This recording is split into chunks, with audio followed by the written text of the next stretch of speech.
Assalamualaikum warahmatullahi wabarakatuh. Perkenalkan, saya Alia Rehana Sakila dengan NIM N01119142 dari kelas Biokimia B Fakultas Farmasi Universitas Hasanuddin. Di sini saya akan menjelaskan mengenai protein. Untuk lebih jelasnya, mari kita simak video berikut ini. Kata protein berasal dari kata protos yang berarti pertama atau utama. Protein ini merupakan komponen utama sel hewan ataupun manusia karena merupakan bagian terbesar dari tubuh sesudah air. Protein merupakan makromolekul polipeptida yang tersusun dari makromolekul asam amino yang dihubungkan oleh ikatan peptida.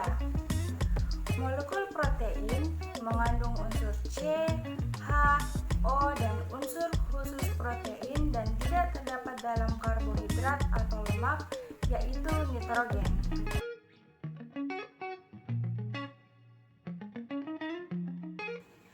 Struktur protein dikelompokkan menjadi beberapa tingkat struktur.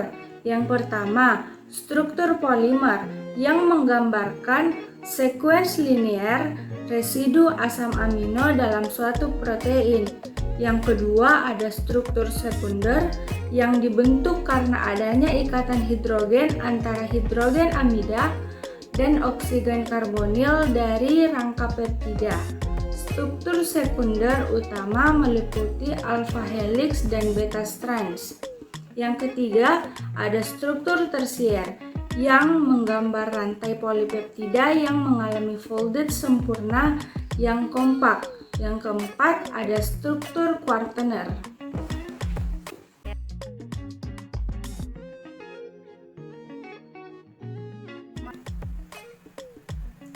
Protein dapat didefinisikan sebagai senyawa makromolekul polipeptida yang berbobot molekul tinggi dan tersusun dari sejumlah asam amino yang dihubungkan oleh ikatan peptida. Di alam dapat dijumpai beratus-ratus macam asam amino, namun hingga saat ini diketahui bahwa pada dasarnya protein tersusun hanya 20-21 macam asam amino yang khas, kecuali prolin dan hidroksipprolin. Semua asam amino pembangun protein memiliki satu gugus pada atom C primer berdampingan dengan salah satu gugus karboksi dikenal sebagai asam amino alfa. Selain itu, tiap asam amino mempunyai gugus R yang berbeda dan khas yang menyebabkan sifat-sifat unik bagi asam amino. Manusia memperoleh protein dari makanan yang berasal dari hewan atau tumbuhan. Protein yang berasal dari hewan disebut protein hewani yang bisa diperoleh dari daging ayam, daging sapi, telur, susu, keju, kerang, dan banyak lagi. Sedangkan protein yang berasal dari tumbuhan, yaitu protein nabati, bisa kita peroleh dari kacang-kacangan, jagung, kedelai, buah-buahan, dan banyak lagi.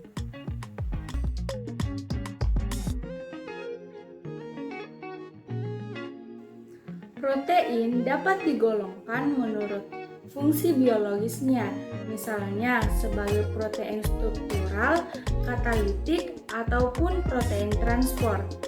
Protein katalitik yang merupakan mayoritas jenis-jenis protein dengan sendirinya digolongkan berdasarkan tipe reaksi yang dikatalisis olehnya.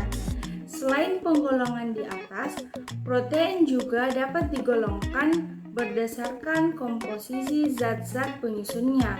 Dalam hal ini, protein dibedakan atas protein sederhana dan protein majemuk.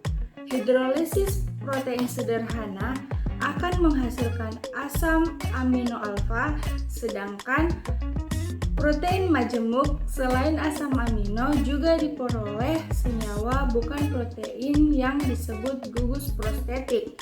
Selanjutnya, protein sederhana terbagi lagi menjadi kelompok-kelompok berdasarkan kelarutan dalam berbagai kelarutan. Sedangkan protein majemuk terbagi menjadi kelompok-kelompok berdasarkan jenis gugus prospektifnya. Seperti yang kita telah ketahui, protein merupakan zat pembangun yang penting dalam siklus kehidupan manusia. Proses kimia yang terjadi di dalam tubuh dapat berlangsung dengan baik karena adanya enzim, yaitu suatu protein yang berfungsi sebagai biokatalis. Selain itu, hemoglobin dalam butir-butir darah merah atau eritrosit yang berfungsi sebagai pengangkut oksigen dari paru-paru ke seluruh bagian tubuh adalah salah satu jenis protein. Demikian juga dengan zat-zat yang berperan untuk melawan bakteri penyakit atau yang kita ketahui sebagai antigen juga merupakan suatu protein. Selain yang saya sebutkan tadi, peranan protein dalam tubuh sangat banyak, yaitu membentuk jaringan dalam masa pertumbuhan dan perkembangan tubuh. Yang kedua, memelihara jaringan tubuh, memperbaiki serta mengganti jaringan yang rusak atau mati. Yang ketiga, menyediakan asam amino yang diperlukan untuk membentuk enzim pencernaan dan metabolisme serta antibodi yang diperlukan.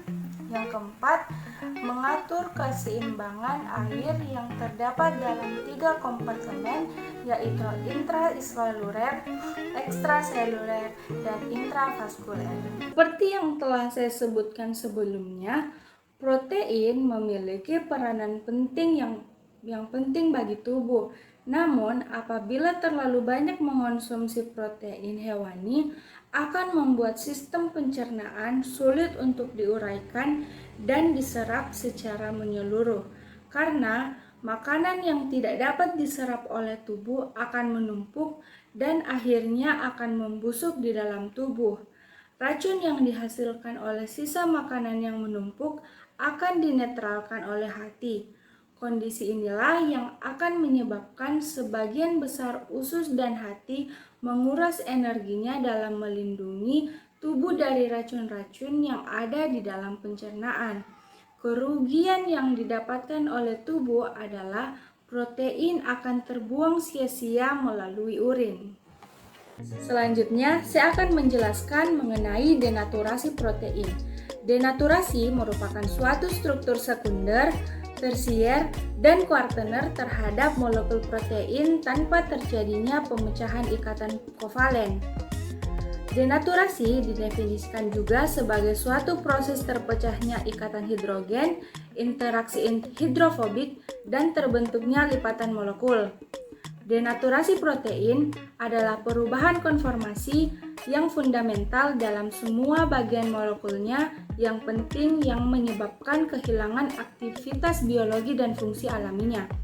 Perlakuan panas, pH ekstrim, alkohol, dan gangguan fisik serta kimia dapat memicu terjadinya denaturasi. Denaturasi oleh panas dapat mempermudah hidrolisis protein dalam protase dalam usus halus. Akan tetapi, panas juga dapat menurunkan mutu protein akibat perombakan dan terperisainya gugus amino epsilon dari lisin protein asli yang menghambat hidrolisis oleh tripsin.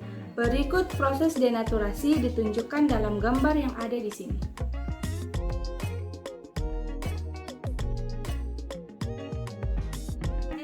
Saya jelaskan mengenai protein. Semoga kalian bisa mengerti. Lebih dan kurangnya mohon dimaafkan. Wassalamualaikum warahmatullahi